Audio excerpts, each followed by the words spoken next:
విద్యారంగం ఉండే కార్యకర్తకు ఏర్పడిన తర్వాత లక్ష్యం ఏమిటో స్పష్టంగా ఉండాలి. వాక్యూమ్ క్రియేట్ చేస్తే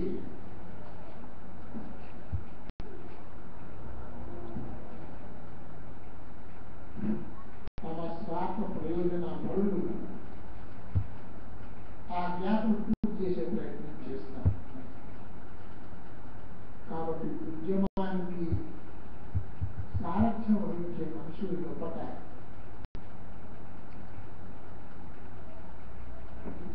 లక్ష్యమే కాకుండా ఆ లక్ష్యాన్ని సాధించిన తర్వాత దేవుడికి చేరుతున్నారో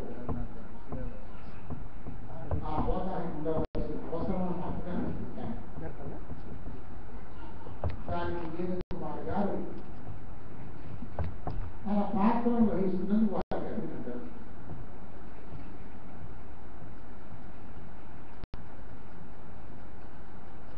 ఇదే మాదిరిగా లోహియా ప్రయత్నం చేశారు. మనకు స్వాతంత్రం రాకముందే ప్లానింగ్ కమిషన్ ఏర్పాటైంది. ప్లానింగ్ కమిషన్ కు చైర్మన్ ఆనాడు పండిట్ జవహర్లాల్ నెహ్రూ. ఇది ప్రభుత్వం ఏర్పాటు చేసినటువంటి యొక్క ప్లానింగ్ కమిషన్ కాదు. కాంగ్రెస్ కమిటీ ఒక ప్లానింగ్ కమిషన్ ఏర్పాటు చేసింది. ఆ ప్లానింగ్ కమిషన్ లో పండిట్ జవహర్లాల్ నెహ్రూ, లోహియా, అశోక్ మెహతా,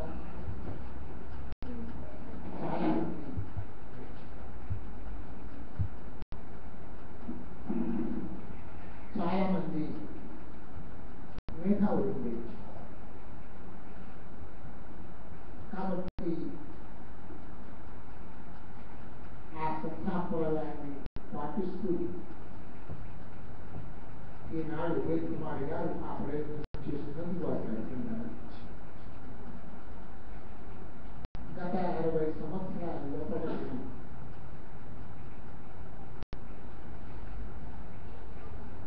విద్యారంగంతో సంబంధమైన విషయం.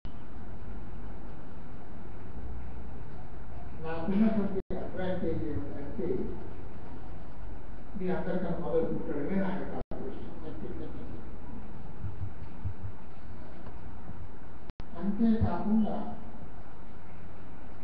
అప్పుడు నైజాం ప్రభుత్వ వారసత్వంతో వచ్చిన తర్వాత 1950 నుంచి 56 వరకు నేను ఓల్డ్ హైదరాబాద్ సెటప్ ఉన్నటువంటి యంత్రాంగంలోనే పనిచేశాను. 5-6 సంవత్సరాలు పనిచేసే అవకాశం. దాని తర్వాత ఆ 5-6 సంవత్సరాల్లో కూడా ఉపాధ్యాయ సంఘంలో క్రియాశీలక పాత్ర వహించే అవకాశం కూడా నాకు దొరికింది.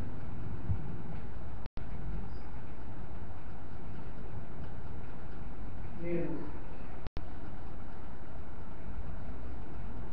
ఉద్యోగం ఉన్నంత వరకు యూనియన్లో ఒక యాక్టివ్ మెంబర్ని. ఆ అనుభవంతో నేను స్పష్టంగా చెప్పగలుగుతాను. అన్ని రాష్ట్రాల కన్నా కూడా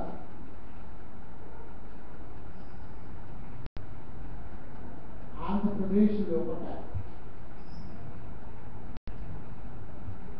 విద్యా విధానాన్ని నిర్ణయించడంలో సంఘాలు మాత్రం చాలా చురుకైన పాత్ర వహించారు. అది ఏ దశలోనే కావచ్చు, కానీ మొత్తం ఎడ్యుకేషన్ పాలసీ యొక్క నిర్ణయంలో కూడా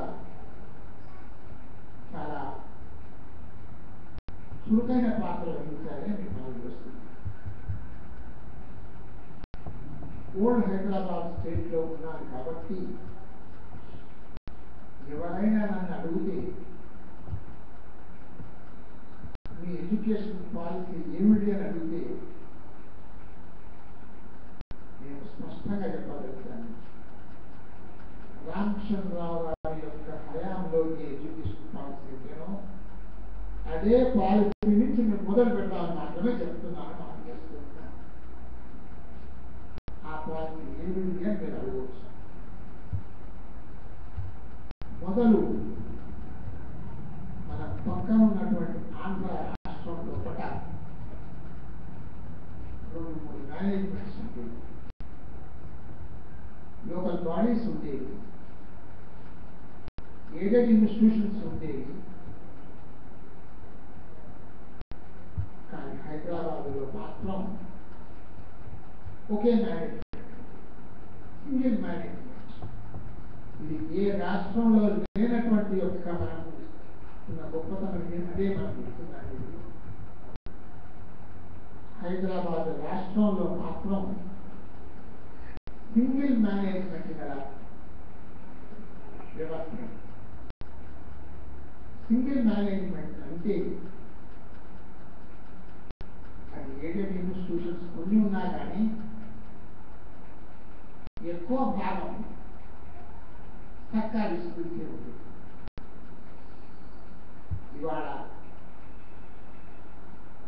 మన లక్ష్యం కూడా ఎడ్యుకేషన్ పబ్లిక్ సెక్టార్లో ఉండాలని ఇవాళ మనం ఇక్కడ అడుగుతున్నాము. ఓల్డ్ హైదరాబాద్ స్టేట్ లోపల పబ్లిక్ సెక్టార్ లోపల ఎడ్యుకేషన్ పేరు మాత్రమే అది మొదలు ప్లస్ పాయింట్. ఒకటే మేనేజ్మెంట్ ఉండటం వలన ఒకే యూనియన్ ఉండే అవకాశం ఉంటుంది. హైదరాబాద్ లోపల ఒకే యూనియన్ ఎందుకు వచ్చింది అంటే మేనేజ్మెంట్ ఒకటి. కాబట్టి మేనేజ్మెంట్ డిఫరెంట్ ఉన్నట్లయితే డిఫరెంట్ సంఘాలు వస్తాయి. మేనేజ్మెంట్ డిఫరెంట్ సంఘాల మధ్యలో ఫ్లోట్ చేస్తుంది, తమ సప్రయోజనం వస్తుంది. ఓల్డ్ హైదరాబాద్ స్టేట్ లో మాత్రం ఫ్యూడల్ ప్రభుత్వం ఉన్నా కానీ ఎడ్యుకేషన్ పాలసీ మాత్రం ప్రోగ్రెసివ్ వారి చేతుల్లో ఉంది. కానీ ఫ్యూడల్ లక్షణాలు మాత్రం మీకు ఆనాడే ఉంది. ఆనాడు 47 కన్నా క్రితం ఇక్కడ అంజుమనే అసాతిదాన్ ఉండేది. ఇక్కడ అంజుమనే అసాతిదాన్ అని ఉండేది. దానికి ప్రెసిడెంట్ ఎప్పుడు education minister.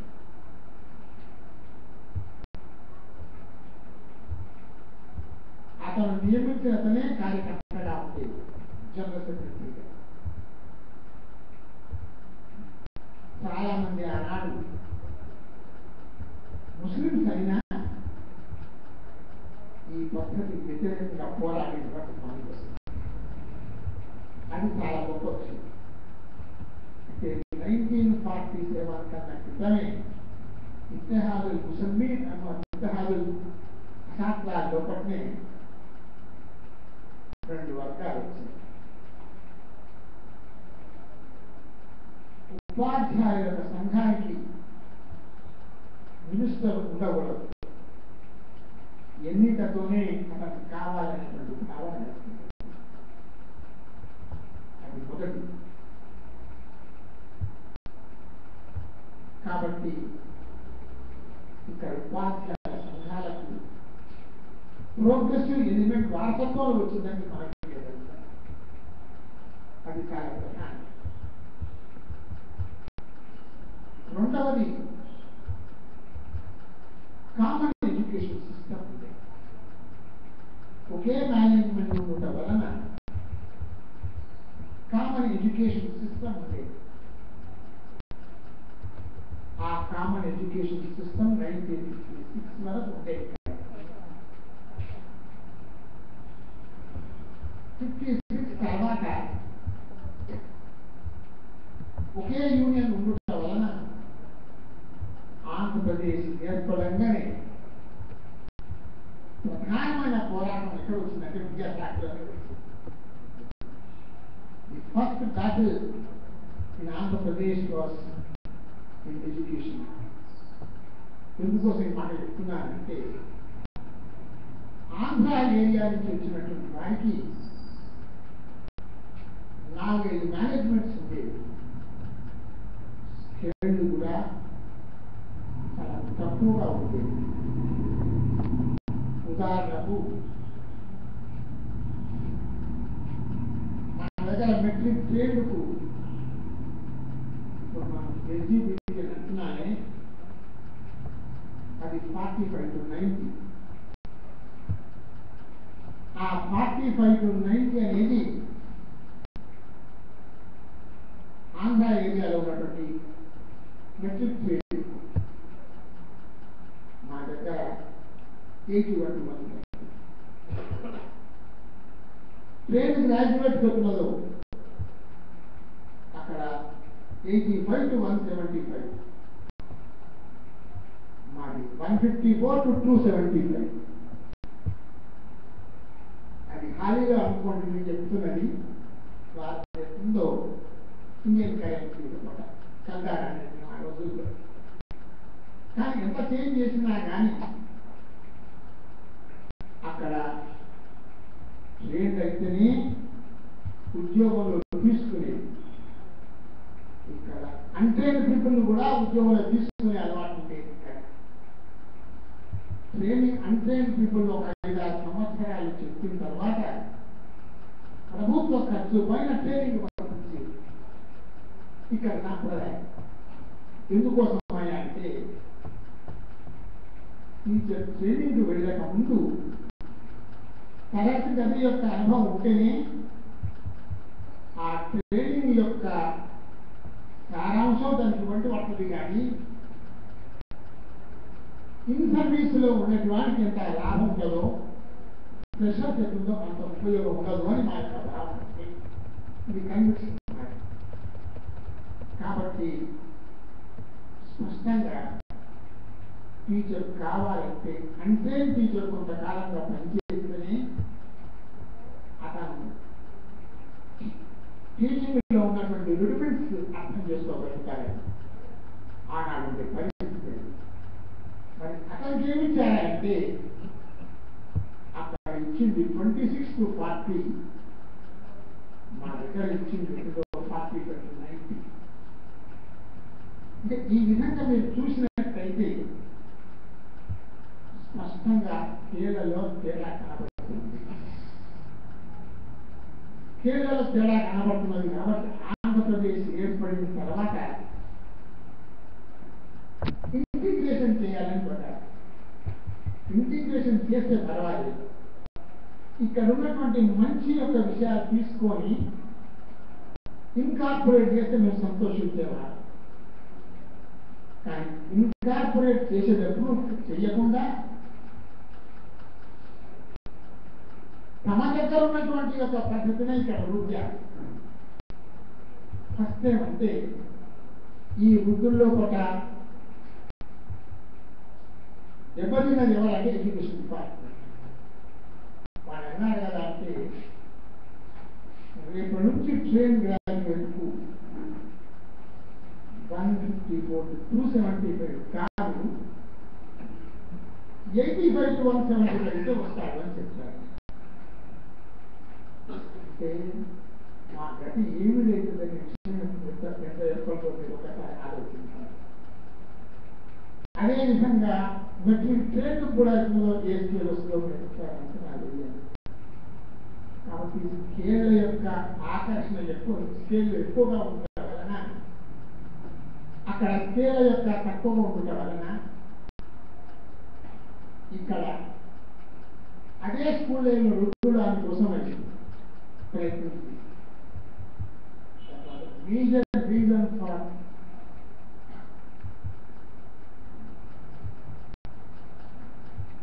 disheartening situation in education department. కానీ మాకు ధైర్యంగా ఉండేది. ధైర్యం ఉందంటే ఒకటేసారి పోట్లాడతాం, గెలుచుకుంటాం అనే నమ్మకం మాకు ఉండేది. మీరు మనం చేస్తున్నాం. ఒకే సంఘంలో ఉండటం వలన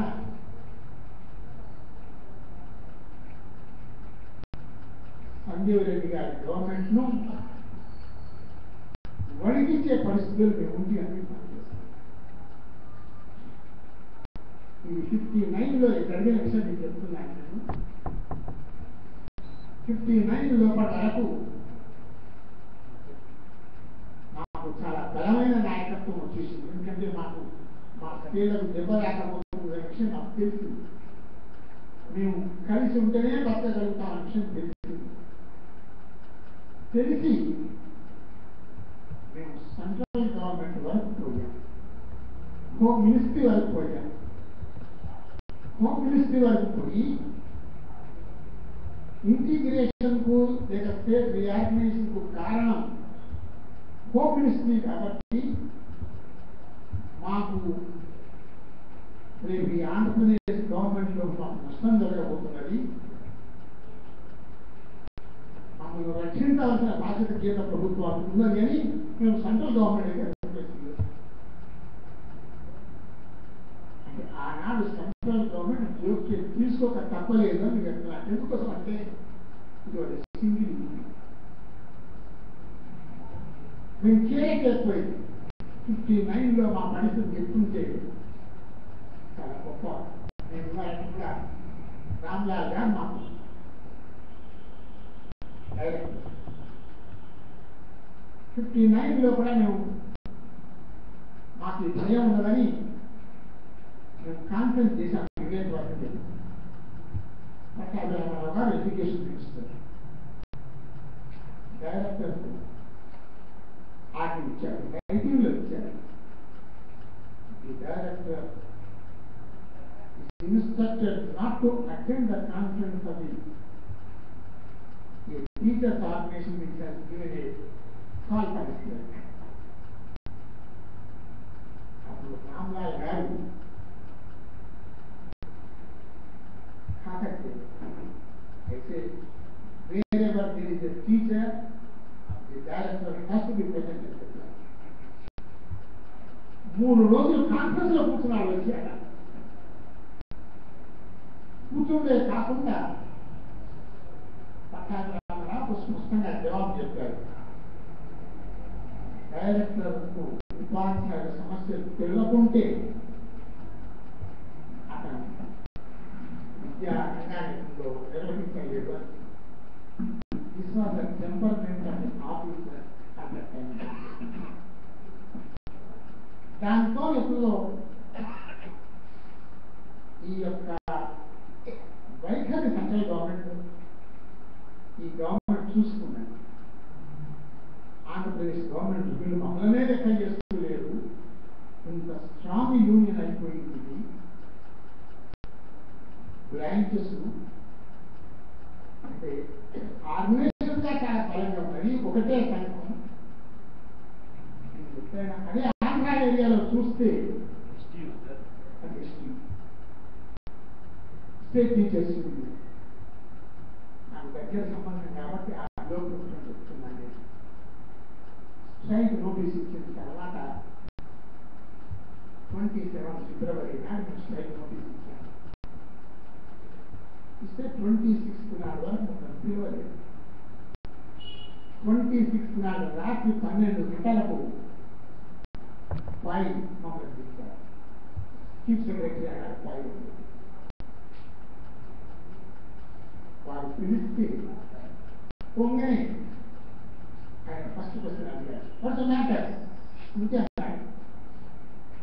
your some demands sir. This was discussion that took place. We have some demands అని చెప్పారు. డిమాండ్స్ డిమాండ్స్ డిమాండ్స్ అని 3 సార్లు అన్నాడు. How can there be a demand from an employee? ఒక ఉద్యోగి కోరికలు అనేవి ఉంటాయా? Demands. What's the demand? That was of the first demand. The first demand మీరందరూ ఏదైతే మొదటి తారీఖు నాడు జీతం తీసుకుంటున్నారే అది మా ఫస్ట్ డిమాండ్ ఉంది అని చెప్తున్నారు. నేను ఆ డిమాండ్ కోసమే, ఎందుకంటే మా సోదరులు ఉపాధ్యాయ సంస్థల కార్యకర్తలు కాబట్టి ఈరోజు అనుభవిస్తున్నారో ఆ అనుభవానికి వ్యతిరేకంగా వెనుక ఉన్నటువంటి ఉద్యోగం ఏముంటే it was the first demand. Don't you get salaries and first అన్నాడు. పై అన్నాడు don't you get salaries and first. Yes get salaries on 15, 16. ఈ మాట అనే వరకు అతని డిమాండ్ అనుకోవడం ఇజ్ ఇట్ సో అని అన్నాడు. అనే వరకు మేమేం చేశామంటే అక్కడ 5-6 కుర్చీలు ఉండేది. నాకు ఒక మనిషిని చూశాను కాబట్టి చెప్తున్నాను. అదే నాయకత్వం ఎంత గొప్పదంటే ఒక కుర్చీ లాంటి కూర్చున్నాడు. కూర్చోమన్నాడే నిలబెట్టి మాట్లాడాడు. కానీ now we have sense that we have made us to sit as an equal partners for the government. మమ్మల్ని కుర్చీలో ఈనాడు కూర్చోమని అంటున్నారు. ఆ కుర్చీ కోసం కూడా మేము పోరాటం చేశామని మనం చేసుకుంటాం. ఆనాడు ఆనాడు పరిస్థితి 59 నాడు రాత్రి 6 గంటలకు ఉదయం 7 గంటల వరకు సంప్రదింపులు జరిగాయి. డాక్టర్ శ్రీరాములు గారికి ఢిల్లీ అసోసియేషన్ తెలంగాణ ఈ అందరం కలిసి ఒక అగ్రిమెంట్ వచ్చిన తర్వాత చీఫ్ సెక్రటరీ అన్నాడు కదా అంటే your demands justify will accept అన్నారు. అన్న వరకు ఎంతో ఉబ్బిపోయామని చెప్తున్నాను. ఉబ్బిపోయి కాలం చేశాను. తెల్లారి 10 గంటలకు అసెంబ్లీ వచ్చింది.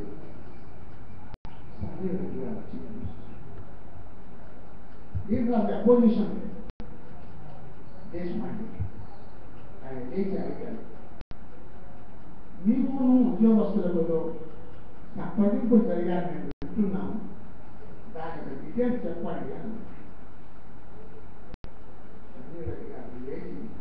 There were no talks with the employees in the bank. There was no talks with the employees in the bank. నాకు 12 గంటల నుంచి ఎయిర్పోర్ట్లో ట్యాక్స్ జరిగింది. ఒక ముఖ్యమంత్రి గారు లేచి అంటారు సంప్రదింపులే జరగలేదు అనేది అనుకుంటే కాబట్టి నాయకత్వం కాలం చేసింది. ఎవరి మాట నమ్ముతారు? ముఖ్యమంత్రి మాట నమ్ముతారు కానీ మా మాట నమ్మడు. వీళ్ళు ఏదో బుకాయిస్తున్నారని అంటారు. మేము గవర్నమెంట్ దగ్గర ఏదో డబ్బు తీసుకోలేకున్నాం. అప్పుడు మాకు బుద్ధి వచ్చింది ఏమిటంటే ప్రభుత్వంతో సంప్రదింపులు జరిగితే రైటింగ్ లో వచ్చేంత వరకు పెద్దలతో చేయకూడని విషయం మాకు ఆంధ్రప్రదేశ్ ఏర్పడిన తర్వాత తెలిసిందని మాత్రమే చెప్తున్నాను. సంజీవ్ రెడ్డి గారి యొక్క దయవల్ల ఏమిటి అని చెప్తుంటే రాజకీయ నాయకులతో చర్చలు జరుగుతున్నప్పుడు మనం రైటింగ్ లో వచ్చేంత వరకు నమ్మకూడదు అని కనిపిస్తున్నాం. మొదటి పాఠం తెలుసుకున్నాం. రేపు తెలంగాణ ఏర్పడితే మాత్రం ఇలాంటి నాయకత్వం రాకుండా చూస్తామని మాత్రమే మనం హామీ తెలుసుకున్నాను. అది మొదటి ఏంటంటే రేపు తెలంగాణ ఏర్పడితే దయచేసి మాత్రం సంప్రదింపు చేసిన కార్యకర్తలను ఈ ఇబ్బంది పెట్టకండి. నోటి మాట రాష్ట్రంలో ఒకటే రకంగా ఉండాలి. అది మొదటి అంటే ఉద్యోగస్తులతో సంప్రదింపు జరిగితే ఆ పని చేయాలి. రెండవది సెంట్రల్ గవర్నమెంట్ దగ్గర పోతే మీరు రాష్ట్రానికి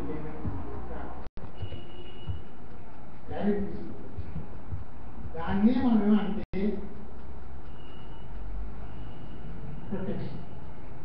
ప్రొటెక్షన్ ఎట్లదో మీరున్న స్టేజ్తో మీరు ప్రొటెక్ట్ చేస్తారు. జరిగింది ఏమిటంటే ఆనాడు ఆంధ్రప్రదేశ్ ఏర్పడే నాడు మీకు ఏ స్కేల్ ఉన్నదో ఆ స్కేల్ మీకు ప్రొటెక్ట్ చేస్తారు. ఒకటి. రెండవది స్కేల్ ప్రొటెక్ట్ చేస్తే జీవన ప్రమాణం పెరుగుతున్నది. అందరికి ప్రమోషన్ దొరుకుతుంటే నాకు ప్రమోషన్ ఇలా అంటే కొంచెం ప్రమోషన్ ప్రొటెక్ట్ అని చెప్తారు. అంటే ఒక స్కేల్ ఎక్కువ మీకు ఉంటుంది ఏం చెప్తారు, ఇది ప్రొటెక్షన్ అన్నారు. అంటే సంఘం ఒకటే ఉంటుందా వలన మేము సాధించింది ఏమిటా అంటే సెంట్రల్ గవర్నమెంట్ యొక్క ఇన్ఫ్లుయెన్స్ తెచ్చుకోగలిగాం. హామీలతో గ్యారంటీస్ కాన్స్టిట్యూషనల్ గ్యారంటీస్ ఉన్నాయో అవి అమలుపరచుకోగలిగాం. హోమ్ మినిస్ట్రీ ఇన్ఫ్లుయెన్స్ చేయగలిగింది. స్టేట్ గవర్నమెంట్ ఓవర్రైడ్ చేసి మనకు ఈ వ్యవస్థ ఎక్కువలో ఉన్న ఎంప్లాయీస్ అప్పుడు ఇంత స్ట్రాంగ్ యూనియన్ ఎదుగుతుంది. 62 వరకు ఒక మేనేజ్మెంట్ ఉండటం వలన జరిగింది. అని ఇక్కడ కాంగ్రెస్ గవర్నమెంట్ మొదటి ఎత్తుగడ అయితే ఆంధ్ర సిస్టంలో ఇక్కడ వెంటనే ఒక సంఘంగా చీలెత్తులో 10 సంఘాలు ఉంటాయి. 10 సంఘాలు చీల్స్తే ఒకరి మీద చెయ్యి ఒకరి మీద ఎత్తుందో మన ఎత్తులో కాలు పెట్టవచ్చు తయారైంది. అది చేసి ఎత్తులో అప్పుడు జానారెడ్డి నల్గొండ సెలెక్ట్ అయిన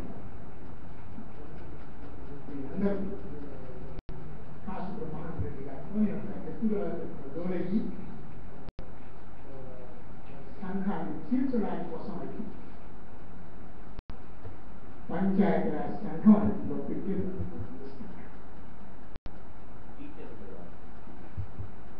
పంచాయతీరాజ్ సంఘం అని పెట్టారు. ఎందుకోసం అంటే ఈ సీనియారిటీ రావాలంటే ఈ కొత్తగా వచ్చినటువంటి ప్రమోషన్ రావాలంటే చాలా ఆలస్యం అవుతుంది. పంచాయతీరాజ్ యొక్క సీనియారిటీ సెల్లో తీసుకుంటే మీరందరూ చెప్పుకోదో తమ జిల్లా వరకైనా హెడ్ మాస్టర్ అవకాశం ఏర్పడుతుంది అని కొత్తగా వచ్చిన టీచర్లు అందరికీ చెప్పుకోదో parallel organization,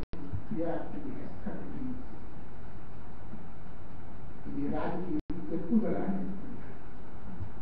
ఇది రాజకీయ ఎత్తుగడ ఎందుకు అంటున్నానంటే ఏ ప్రియారిటీ వేరే సంఘం దాని ప్రయత్నం చేసిందో అదే ప్రియారిటీ ఈనాడు యొక్క డిమాండ్ ఏమిటంటే ఇంటిగ్రేటెడ్ స్కీమ్స్. అంటే ఒకే అందరికీ ఒకటే మాకు కూడా డిఓ ప్రమోషన్స్ ఇవ్వాలి. అప్పుడున్నటువంటి పరిస్థితి ఏమిటంటే మీకు హెడ్ మాస్టర్ వరకేస్తుందో మీకు ప్రమోషన్స్ అనేది ఉండేది కాబట్టి మనకు పంచాయతీ రాజ్ కింద వచ్చింది కాబట్టి పంచాయతీ రాజ్ వరకే ఉండేది. ఇది మనకు నష్టం జరగబోతుంది. కానీ ఎస్టీ ఫార్మేషన్ ఆఫ్ జిల్లా పరిషత్ స్కూల్స్ సపోజ్ కానీ కింది వర్గాన్ని పట్టుకున్నారు. కాంగ్రెస్ వాళ్ళు కింది వర్గాన్ని పట్టుకుంటున్నారు. పట్టుకొని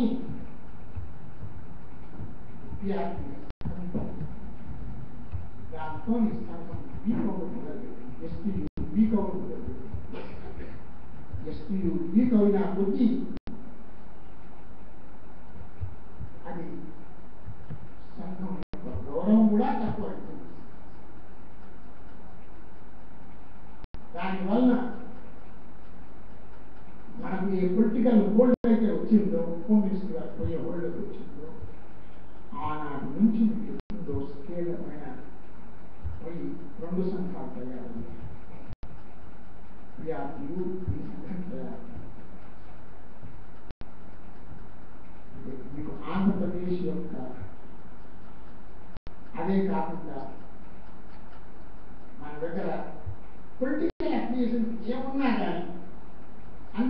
ఎస్పీ యొక్క మెంబర్స్, దానిలో కమ్యూనిస్ట్ ఉండేది, కాంగ్రెస్ వారు ఉండేది. మన దగ్గర గవర్నమెంట్ ఉద్యోగం కాబట్టి ఇప్పుడైతే గవర్నమెంట్ ఉద్యోగం లేకుండా పోయిందో పొలిటికల్ రైట్స్ కూడా వచ్చాయి, పొలిటికల్ అప్లికేషన్స్ కూడా వచ్చాయి. అప్లికేషన్స్ వచ్చే వరకు పిఆర్పీతో సమానంగా పొలిటికల్ అప్లికేషన్ బేసిస్ పైన సంఘాలు ఏర్పడడం మొదలైనని మనం చూస్తున్నాం. అంటే ఈనాడు దీంతో మీరు అంచనా వేయండి. ప్రొఫెషనల్ ఆర్గనైజేషన్స్ లోపల సంఘాల సంఖ్య పెరిగినట్లయితే బార్గెనింగ్ కెపాసిటీ తక్కువ అవుతుందని మనం చూస్తున్నాం. రేపు వచ్చి తెలంగాణలో నేను అడిగేది ఒకటే అంటే ప్రొఫెషనల్ ఆర్గనైజేషన్స్ మీరు బిల్డప్ చేయాలి, కానీ మేము పొలిటికల్ లైన్స్ లో కూడా టీచర్స్ ఆర్గనైజేషన్ చీల్చకూడదనే అభిప్రాయం ఈనాడు ఉండేటువంటి కార్యకర్తలకు స్పష్టంగా ఉండాలని మాత్రమే చెప్పగలుగుతారు. పొలిటికల్ మీ పొలిటికల్ భావాలను ఎక్కువ ప్రచారం చేసుకుంటారు, కానీ యూనియన్స్ మాత్రం పొలిటికల్ లైన్స్ లో ఫంక్షన్ అయినట్లయితే స్కూల్ లెవెల్లో ప్రచారం లక్ష్యత ఎక్కువ వస్తుంది, అనైక్యత ఎక్కువ వస్తుంది. అడుగుతుందో ఆనాడు జరిగినటువంటి. కాబట్టి నేను మొదలే చెప్తాను, మీకు రేపు తెలంగాణ ఏర్పడితే ఏమవుతుంది అంటే మేము కామన్ స్కూల్ ఎడ్యుకేషన్ సిస్టమ్ తీసుకొస్తాము, కామన్ మేనేజ్మెంట్ తీసుకొస్తాము. అదే మాదిరిగా దాంతో సహా పొలిటికల్ యొక్క ఫ్రీడమ్ ఇస్తుంది, కానీ యూనియన్ మాత్రం అవుతుందో సింగిల్ యూనియన్ గా ఉండడానికి కోసమే జరగవలసిన పని ఉంటుందని మాత్రం నాకు తెలియదు.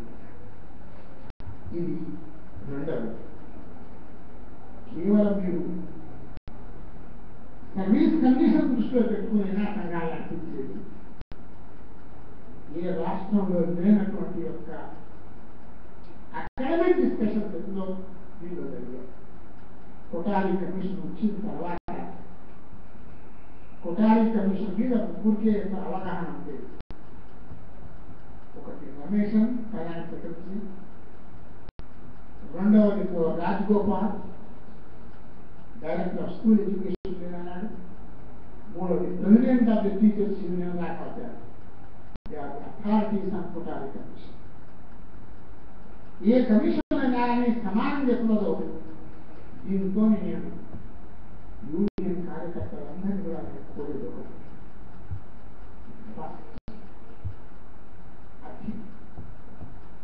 అధ్యయనం. కార్యకర్తలకు ఇంత అధ్యయనం ఉంటే అంత గౌరవం లభిస్తుందని మాత్రమే చెప్పాలి. అంతేకాదు, అధ్యయనం లేకుండా కేవలం మన యొక్క బలంతోనే మనం బతుకుతామనే విషయం ఇంటెలెక్చువల్ ఆర్గనైజేషన్.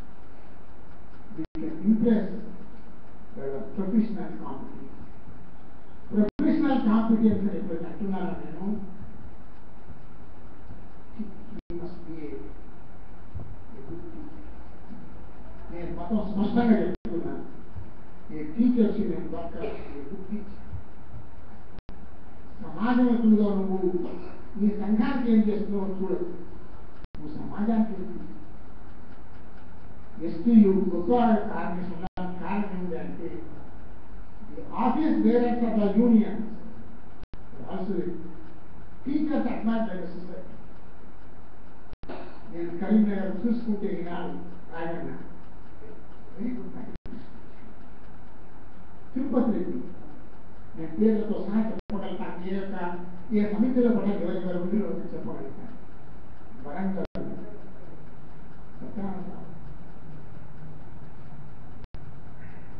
ఇంకా సుపరాలు వాళ్ళకు కేవలం యూనియన్లోనే కాదు, హైదరాబాద్లో అదే మాదిరి హైదరాబాద్ సిటీలో కాదు, ఏ రంగంలో తీసుకున్నా కానీ తమ యొక్క టీచర్ ఎంతో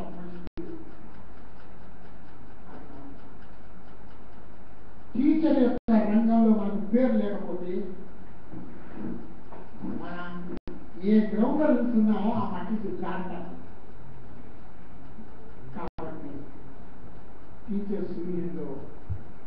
చేసే కార్యకర్త ఏడాలంటే పర్సనల్గా వెరీ తన డ్యూటీని ఎప్పుడో చేస్తూనే ఇది నా అనుభవంతో నేను చెప్తున్నాను. ఒకనాడు సుబ్బరాయుడు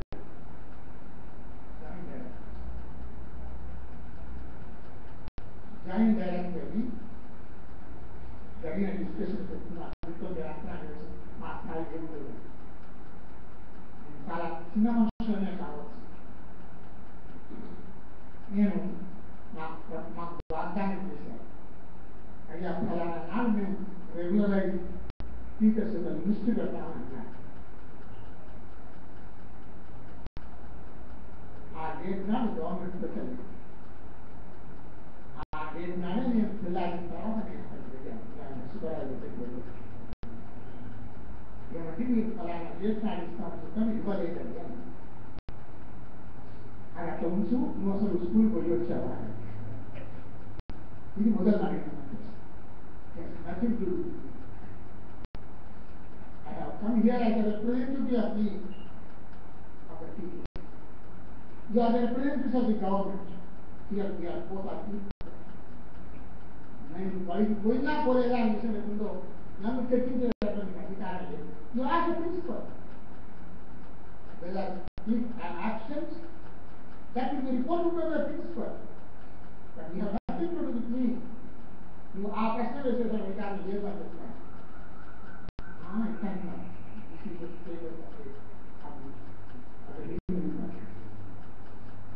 ఇలాంటి వర్కర్స్ రావాలనేటువంటి టీచర్స్ కోరుతాను.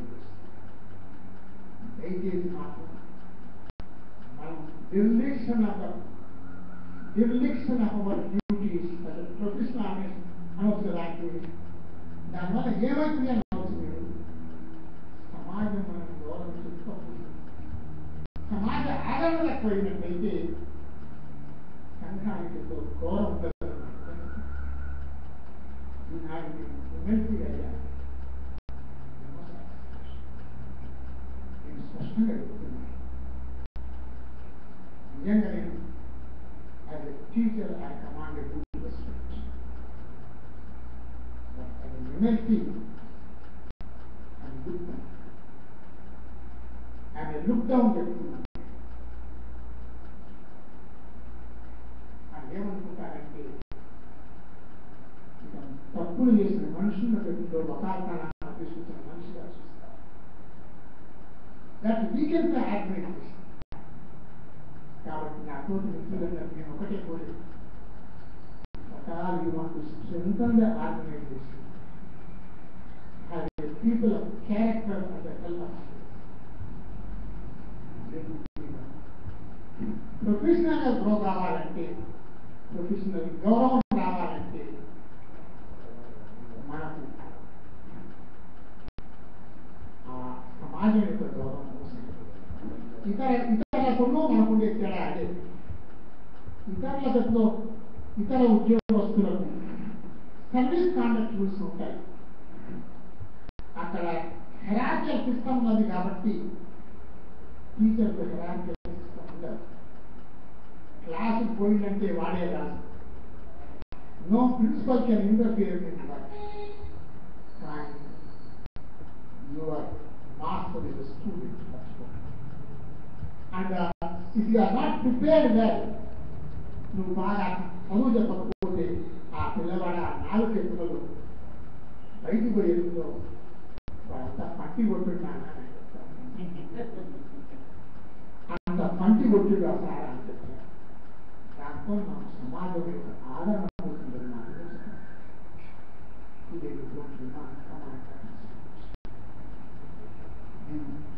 యూనియన్ కార్యకర్తగా ఒక ఎమ్మెల్సీగా ఉండి చెప్తున్నాను. ఎందుకు చెప్తున్నాను అంటే రేపు నాకు పోటీ చేయాలి లేదు కాబట్టి నేను చెప్తున్నాను. మాత్రం చెప్తున్నాను. బహుశా నేను పోటీ చేయాలంటే నేను మాకు చెప్పలేకపోయేవాడిని. ఇంకా నేను ఏం చేశానంటే అది చెప్పి పోటీ చేయాలని తెలిసిన పోటీ నాకు అర్థం నా ధైర్యం తెలుసు. కానీ చెప్తున్నా కదా అంటే ఈనాడు మనం ఎమోషన్స్ మీద బతకదలుచుకున్నాం, కానీ ప్రొఫెషనల్ కాంపిటెన్స్ మీద బతకదలుచుకున్నాం.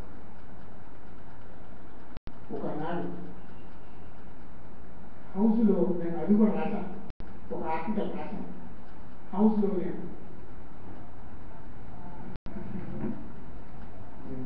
వెళ్ళలో కూర్చుని నిలబడ్డాను.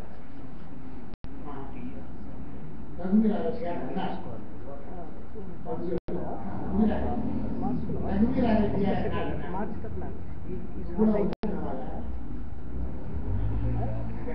నన్ను కూడా తెప్పించావయ్యా, కావాల్సిన మనిషి కాదు కానీ నన్ను కూడా దీనిలో తెప్పించినవయ్యా మనుషుల పట్ల లెజిస్లేటివ్ ఫోరం ఎప్పుడో మనం స్ట్రెంథన్ చేసే బదులుగా వీకెండ్ చేసుకుంటుంది. మనం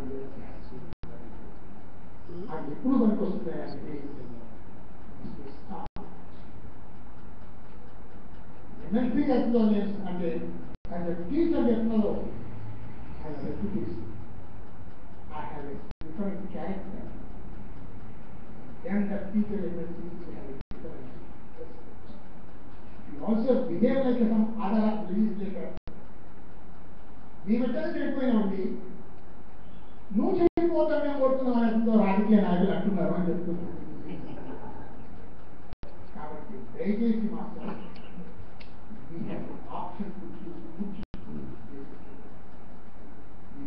చేతులు దొరుకుతున్నాను. People of character, people of high integrity will be needed in the teachers అడుగుతున్నాయి. కాబట్టి ఇది కాకుండా మీకు రేపు ఏర్పడినట్టయితే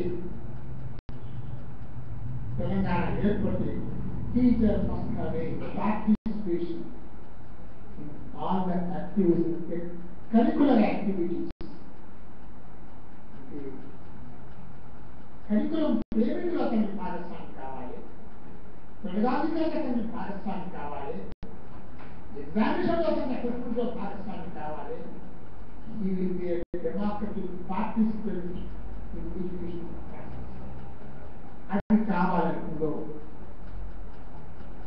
అట్లా ఎడ్యుకేషన్ కావాలని ప్రయత్నం చేస్తాను. అది ప్రయత్నం చేయాలని నేను వేణుకుమార్ గారు చెప్తూ, నేనున్నా లేకపోయినా కానీ అయ్యా మీకు అది కోరిక ఉంటే టీచర్ ఆర్గనైజేషన్స్లో అది సమానంగా టీచర్స్లో వీటిలో పార్టిసిపేట్ చేయాలి. వీటిలో పార్టిసిపేట్ చేస్తేనే కేవలం టీచింగ్ చేసే కాదు, all educational activities are to be participated by your teachers. And the second point is the very మర్చిపోతాను. అన్నింటికన్నా ప్రధానమైనది primary education. Primary education the weakest link in our system. నేను ఈ మాట ఎందుకు అంటున్నానంటే మన ప్రైమరీ ఎడ్యుకేషన్ మనం నెగ్లెక్ట్ చేస్తాం, మొత్తం నెగ్లెక్ట్ చేసి. నేను సింగపూర్ పోయే అవకాశం నాకు వచ్చింది. సింగపూర్ పోయిన తర్వాత నేను ఒకటే ప్రశ్న అడిగాను,